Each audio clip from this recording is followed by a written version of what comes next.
മരണകാരണം കാഞ്ഞിരക്കായയോ? തൃത്താല പരുതൂരിൽ ക്ഷേത്രാചാര ചടങ്ങിൽ യുവാവ് മരിച്ച സംഭവത്തിൽ അന്വേഷണം ഊർജിതം.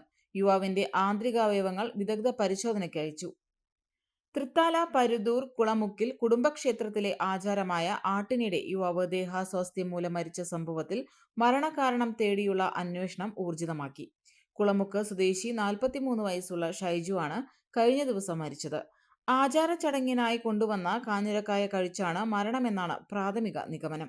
ഇക്കാര്യത്തിൽ വ്യക്തത തേടിയുള്ള അന്വേഷണമാണ് പുരോഗമിക്കുന്നത്.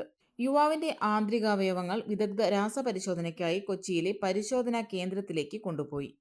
വ്യാഴാഴ്ച പുലർച്ചെ പരുതൂർ പഞ്ചായത്തിലെ ചോലക്കുളത്തിന് സമീപത്തെ ഷൈജുവിന്റെ കുടുംബക്ഷേത്രത്തിലായിരുന്നു സംഭവം. തലേദിവസം മുതൽ ഇവിടെ കുടുംബക്കാർ ഒത്തുകൂടിയുള്ള ആട്ട് നടത്തിവരികയായിരുന്നു. ഈ ചടങ്ങിൽ ഷൈജു കോമരമായി പങ്കെടുത്തിരുന്നു.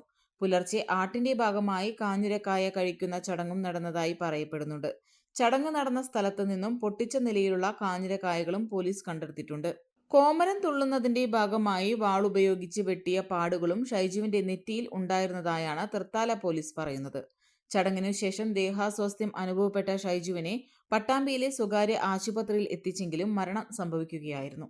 500-ലേറെ കുടുംബാംഗങ്ങൾ ഒത്തുചേർന്നാണ് വർഷം തോറും ആചാരങ്ങൾ നടത്താറുള്ളത്. വെളിച്ചപ്പാടായി തുള്ളിയ ഷൈജു ആചാരത്തിന്റെ ഭാഗമായി ലഭിച്ച പഴങ്ങൾക്ക് ഒപ്പമുണ്ടായിരുന്ന കാഞ്ഞിരക്കായ കഴിക്കുകയായിരുന്നുവെന്നാണ് ഇതുവരെയുള്ള നിഗമനം. വീട്ടിലേക്ക് പോയി കുളിച്ചതിനു ശേഷം അസ്വസ്ഥത തോന്നിയ ഷൈജുവിനെ ആശുപത്രിയിൽ പ്രവേശിപ്പിച്ചെങ്കിലും മരണം സംഭവിച്ചു. അസ്വാഭാവിക മരണത്തിന് കേസെടുത്ത തൃത്താല പോലീസ് അന്വേഷണം ഊർജിതമാക്കി. പെണ്ണു കൊതിക്കും പെണ്ണിനെ കൊതിപ്പിക്കുന്ന കനക കടകാഭരണങ്ങളുടെ കമനീയ ശേഖരവുമായി പട്ടാമ്പി പട്ടണത്തിന്റെ കനക കൊട്ടാരം Manukas gold and diamonds, Manukas tower railway ഓവർബ്രിഡ്ജിന് സമീപം, മെയിൻ റോഡ്, പട്ടാമ്പി.